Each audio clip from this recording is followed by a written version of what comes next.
I know the truth just as much as the next guy. So I'm not really trying to come and tell you what the truth is, but it's more just trying to tell you why it matters and what value there actually is in knowing the truth.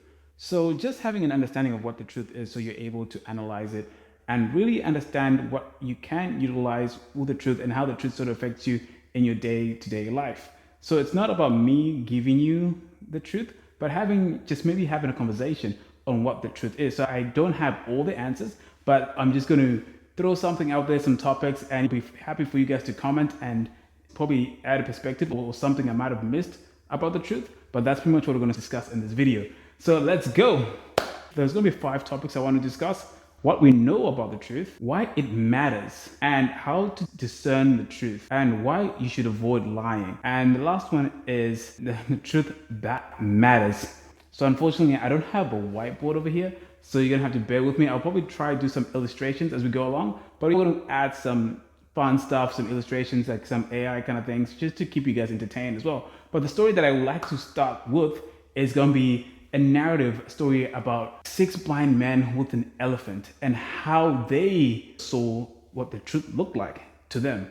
So the story goes like this. Hundreds of years ago, 6 blind men hear that an elephant has come to their village. None of them know what an elephant is, so they go out to find out for themselves. The first one reaches out and grabs the trunk. He says, "An elephant is like a thick snake." The second one touches the ear. "No, an elephant is like a fan." The third finds the leg. "You're both wrong. An elephant is like a pillar." The fourth puts his hand on the side. "It's a wall." The fifth grabs the tusk. "It's a spear." And the last one takes hold of the tail. "It's a rope." And they argue all the way home. They argue, each one certain, each one calling the others a liar. But here's the thing, nobody lied. Every single one of them told the truth. The truth they could reach. The elephant never changed. It was always an elephant. What was small was their hands. And if just one of them had listened instead of shouted, if they put their 6 truths together, they'd have had the whole animal. They've been telling the story in India for 1,000 years and we all still haven't learned it. So anyway, we are going to probably come back as we talk along, come back to the story, and we're going to reference back to that story. It's going to be a point of reference, a callback throughout this. And it's because it's like the truth kind of works the same way for us. We are blind to the truth as well. But if we're able to communicate with one another, then that's when we're going to be able to understand a bit more of the truth. So with the truth, the first one is we're going to jump in. Can't speak off the top of my head, so I'm just going to be quite transparent with that one. So I think over time, as I learn along, I'll be able to speak off the top of my head. But this is also something that I know and believe with practice that'll be able to happen. So I'm actually cheating at the moment, looking at my notes as we go along, but here we go. So what's the number one thing? We're saying what we know about the truth. So the truth is transparent. So when I usually say the truth is transparent, it means it's like sometimes, like you ever had the old saying, it's like, the truth was hidden in plain sight. And it is something that you can access. In order to access the truth in that instance is that you have to have a bit more context to then flush out the truth. But it also goes back to our saying we are, in a way, operating like the 6 blind men who are actually touching an elephant. They were navigating and touching the spear. So that's how also we perceive the truth as well. I think there's a spectrum, I'll put it on the screen, of how much of reality we can actually see. We don't see as much as we think we see with our eyes. So it's more like having to actually adjust, and we actually see more with our minds and how we sort of put things together, and therefore that you have that context. And also segueing into that thing, what we know about the truth is that the truth is always evolving. So that's the second point about under that topic. What I mean by this is like, as more context you get, it somewhat seems like the truth actually changes, or like an answer with more information, as opposed to at some point we were thought like Earth in the center of the universe, and like everything revolved around the Earth at some point in time. But then obviously with more information, we're able to figure out, like, you know what, the Earth is actually rotating around the sun. So that's more something of, in terms of like the truth that happened, but also that was something evolving. But like, it was true at the time and it served its purpose, but over time it also changed as well. There's a line from the Kybalion that says, "All truths are but half truths."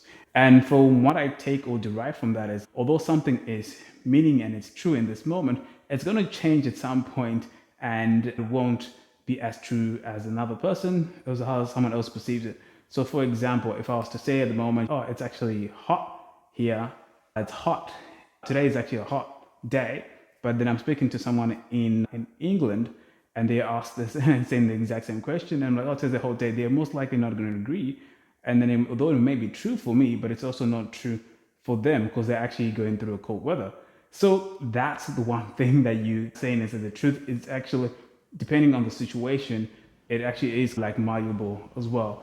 And what I would say as well, it's like because someone with the truth, although someone's might be true for someone, it actually might not be true for you, depending on the circumstances that you're in as well. So that's when you can say the truth is forever evolving.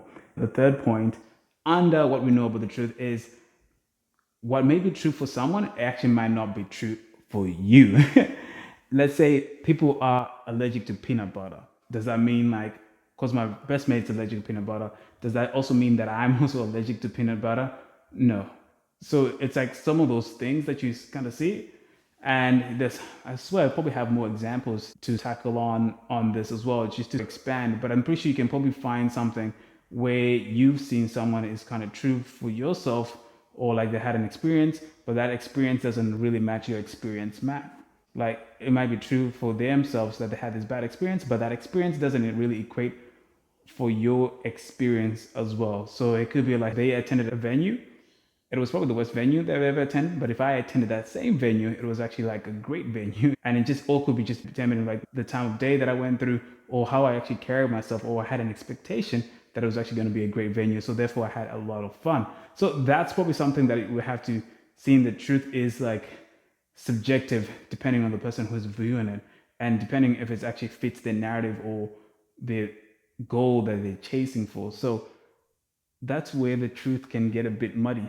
And the other one in that section, no one has monopoly on the truth forever. There are institutes that would hold certain things. Let's say, for example, like with social media, there's been a long time standing, like you actually kind of getting hooked and all that stuff. There's been reporting that some of these companies knew about the effects internally long before any of it was public. So therefore, that's a sign that the truth kind of does come out eventually. So it's like there's no one has that monopoly and so on. So it's like, and it's in terms of seeing stuff, how stuff or like marketing and stuff like that, or someone might have that secret that eventually come out. But hey, I'm not saying all the truth sort of, definitely someone knows about it or definitely come out or figure it out, but I'm not sure if we were able to find the recipe to KFC. But hey, if you ever find that truth, let me know. And we're going to move on to the section 2. Why does the truth matter? I think the one thing why I'll say the truth matters is that the truth shapes your identity. What I mean by this is because you've been told something, you act in a way in accordance to that truth in a way. So it's like, let's say the way you were to, for example, cut fish or cook fish, and you're told this is the most healthy way to cook fish, you're going to cook fish in a certain way. If you're told that to build your cardio, you need to be doing CrossFit rather than just going to the gym, that's how you're going to train. So if you're trying to reach a goal, you most likely want to establish yourself with the truth that takes you towards that goal. Yeah, and I think it can be beneficial in terms of how you engage and how you sort of approach life. Once you like understand, and the other point I want to touch on is understanding the truth. Yeah, that one kind of makes things a bit more effortless. Have you ever seen how people like in terms where you just, like, they just do things and you're like, oh man, how does that person do it? Especially let's say like recording this video. There's people who just snap and they just go and speak on camera and they don't have to think twice. Whereas like some of us were like, oh my gosh, is the lighting, is this, is it perfect? Am I actually saying things that actually making sense? And let's say, for example, if someone's going to like, for me, maybe I'm a more of a natural in terms of going up to strangers and just going hi and just introducing myself. It's something that just became natural because I came from Zimbabwe and also I had a lot of relatives there and I went from 2 different schools and it was just normal for me to meet people every single time in any city, any place that I go. And when I came to Australia, I was also in a situation where I went to a government school, a public school, and I went to a private school. So even in that context, I was like more of like a stranger myself. So I actually had to go out and meet people and it just became a more natural habit, and then that fall went into architecture and moved into account management. That's when I was able so it's just something I don't even think about it. I just go out and just talk to someone, and it's something that comes effortlessly. But when I also see other people, when I get to try other people to do it, it's something that they also find challenging. But hey, I'm not even the best at it. If let's say if I was to actually go and approach a girl or go on a date, I also in that department because it's not like something that I specialize. So it's also something that I also think and struggle. So although it's like I can approach other people, there are situations where it's like, oh, maybe I'm not even comfortable in approaching. But hey, not that it's not that I cannot do it.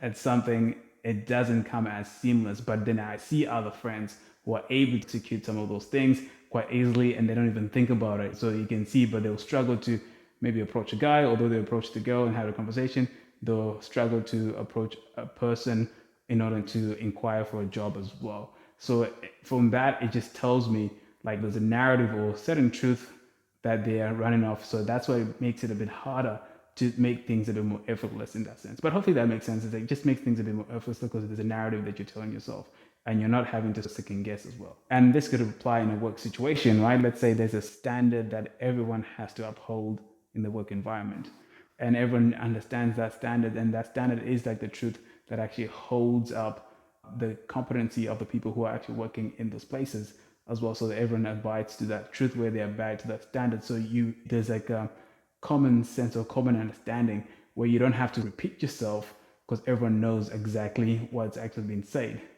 So yeah, that's something about what the truth makes things a bit more effortless. So that's why it's a good thing to actually know what the truth is, and those are things that you have to tackle. And another thing is when you see the truth, obviously it shows, although it makes things effortless, but the more you hear about the truth, is like it actually shows you what's possible actually out there. So when you actually hear more of the truth, you're actually going to try be more of yourself, and you're going to see the possibility and have an understanding like, okay, if someone can do this, or if it's out of reach, then you can do it as well. So that's the truth kind of empowers you in that manner where it shows you the things that you can do a bit more perfectly, and it obviously helps open new horizons and so on. So how to discern the truth?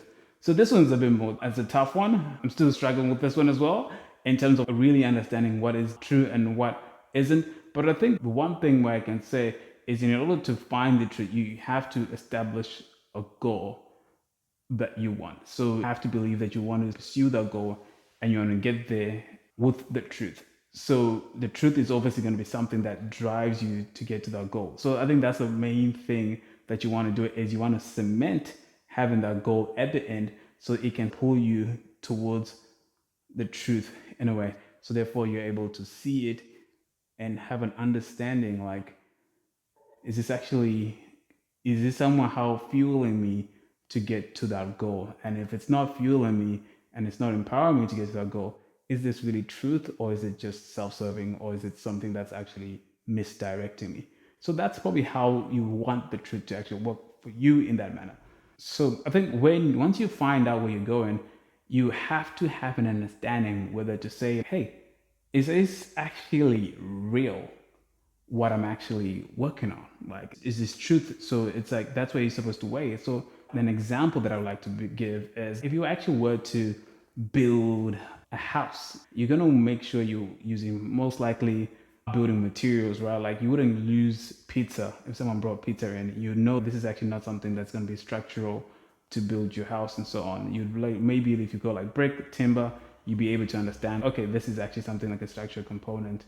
But then you have to go even further and assess whether it's like, okay, is this actually like, although it's a structural component, is this actually going to stand, depending on the location that you're in, is this actually going to support the building for a long period of time? If I was on the ocean, I probably wouldn't be using timber, especially if if it's not quoted because of erosion or how it's going to weather and so on. And even I wouldn't use sort of metallic stuff because it's also going to like rust over time if it's not treated. So I think it's more like having an understanding that you want to have something that filters or siphons, and by that you would need to have a certain goal.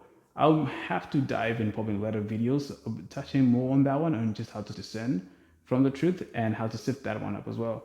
And the other one I always say when you're trying to discern, ask, is this on purpose? Is this actually, like I was saying before, is this actually taking me to where I want to go? Or is this just more like a means to an end? Or is this something just like kind of temporary and it's fun, but it's actually not adding, or it's not actually giving me any value.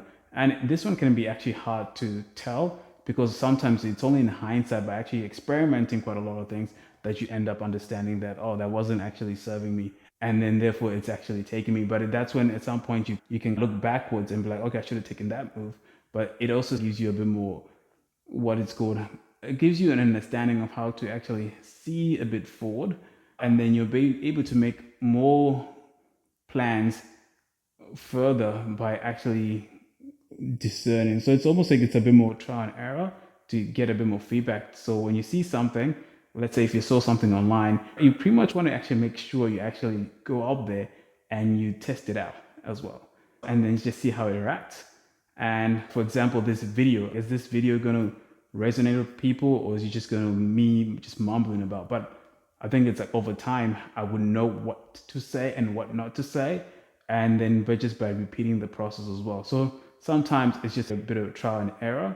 But yeah, I'm going to touch back on that one. So as well. And this one's why should we avoid lying? So I would say you probably want to make sure, probably the point one is like, you want to make sure you avoid lying, because lying actually, it's something that you have to hold. So in a way, it actually holds you down.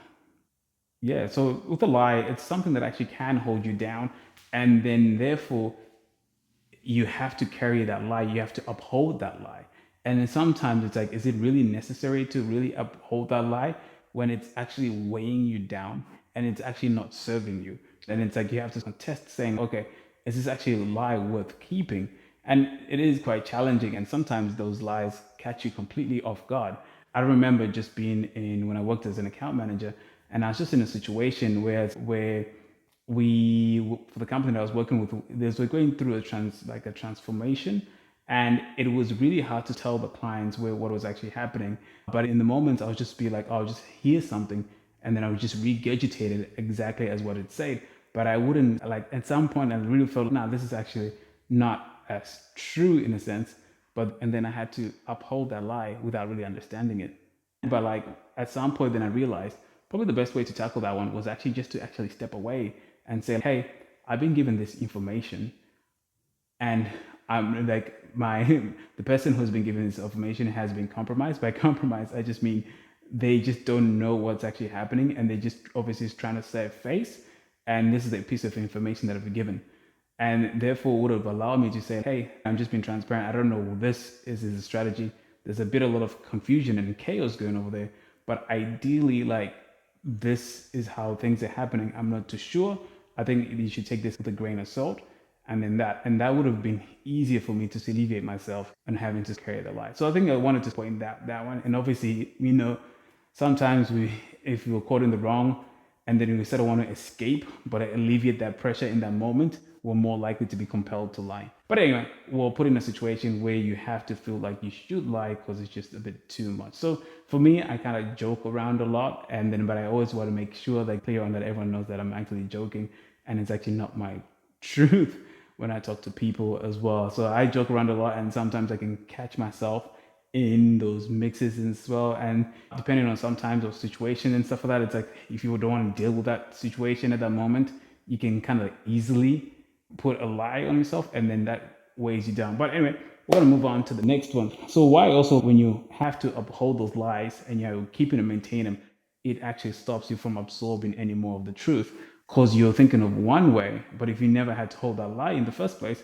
you actually make room for more of the truth as well. So that's why lying can impact you if you're not actually cautious. I'm just double checking if this thing is recording. Dang, well, 20 minutes in, 23 minutes in. So that's why you want to make sure that you let go of a lie, because the lie actually stops you from getting more of the truth. If you let go of a lie, it allows you to absorb more of the truth. So that's probably one of the reasons you should stop lying. And obviously, once you're caught out and all that stuff, and you have to bear that weight, then people find that you're lying. You're kind of like, and that also adds a bit more pressure, and you're likely to even hide further and not show more of yourself, which is a bad thing, because then you put your walls up because you don't want to be quite transparent. Anyway, so yeah, and obviously, this goes without saying. The only way to put a lie down is for you to tell the truth. And I'll put it on the screen. It's John chapter 8, verse 32. And it's like, the truth shall set you free. And yeah, and obviously, once you tell yourself the truth, you don't have to actually uphold that lie. Section 5. The truth that really matters is the truth that you tell yourself. So, what I mean by that is, if you're telling yourself something like, "Hoy, I'm a loser," and all that stuff, or like all these things that really are stopping you from who you are, that is your truth. And no one can actually take that from you. So you do have a control on that truth. So you're the one imposing that truth. Or if you feel like, "Oh, hey, I'm not as funny or I'm not as entertaining as the other person," that's the truth that you have accepted. But if you see yourself like, "I'm funny, I'm outgoing, everyone likes me, they're comfortable around me," that's also a truth. So the truth that matters is the one that you tell yourself. People can have those obviously like external influences that happen, but it's up to you to then see as an individual that it's like the truth or the conversation or the narrative that you're having. That is the one that is your own truth. So it's like I think it's just more for a lot of people that I see is like they're waiting for permission to express themselves in a certain way. And obviously it goes to, let's say, coming from schools, they go from school, university, and all that stuff. We're all taught a truth or narrative that equips us for, let's say, a job and so on. But it's not like the overall truth in terms of just if something like fulfills you outside of life and so on as well. Or let's say like relationships, especially in this dating climate. If you see all the dating climate, there's a problem in the dating climate. That's a truth that you've already accepted too. But like the dating climate is actually really good and like entertaining and fun. That's another version of the truth. So you start seeing more of those things that you tell yourself a bit more. And then sometimes if you see, all I say is, if you see someone in proximity of you having a better life, there's a narrative or a truth that they tell themselves that you could also adopt and tell yourself as well. And I think they say consciousness is contagious. You take on the thinking of the people you spend time around. So that's another thing that you can see and as well. So that's the main thing that's like why the truth matters is like it's something that you can control, and it's obviously something that can empower you or it can also pull you down. So you have to choose it's which narrative. And then it's like, can you, and I think probably what other people like struggle with is like, can you actually be faithful to the reasoning? For example, like at some point, this is actually my second video on YouTube. My last video was 8 months ago, and I was like, you know what, I'm just gonna keep rocking these videos. But I was just like, hey, I need to get perfect at this, and I was like, no, I actually just need to show up more on camera. And I believe like over time, I'm actually gonna get better. I'm gonna see, and especially if I'm having these conversations and having this narrative and having this and being speaking a bit more, it's gonna be clear. Like whereas I remember when I created my first video on Instagram like a while back, I was timid and shy and all that stuff as well. And then it was kind of so weird. But it's like I'm an outgoing person and then I interact as well. And it also like the way I was actually projecting myself on the Instagram screens that actually affected my real life where I was actually showing up like a bit more timid and a bit shy, whereas before I was actually like an outgoing person. So I don't know what happened. It had the opposite effect. But now that I'm just actually recording a bit more and getting more comfortable speaking to the camera, I'm actually getting a bit more comfortable outside as well and interacting with people. So I wasn't quite sure. I think it was like, I definitely know it was the nervous system that was actually stopping me in terms of actually pursuing. But anyway, if you've made it this far, I hopefully if I have everything sorted, I'm also doing one-on-one coaching. And if you want someone to talk it through with, to get clarity and start taking action toward the person you want to be, that's what the coaching is for. What I talk about expression is what brings the experience that you want. So if you're going to act like, if you're going to one day become an athlete, you have to start training like an athlete. If you're going to become a bodybuilder, which is also an athlete, you also got to make sure you're seeing yourself as a bodybuilder and just taking those actions. So my whole thing is just to make it, trying to get you to sit down, get clarity so we can have crystal clear actions on how you should actually be carrying yourself. So it's almost like changing your identity in a way of actually seeing yourself as that person now rather than waiting for seeing external things happen. If you want to have a conversation about that, I'm going to leave a link in that email, and hopefully the future me has everything sorted. So the last point the truth guides you to the experiences you want to have out of life.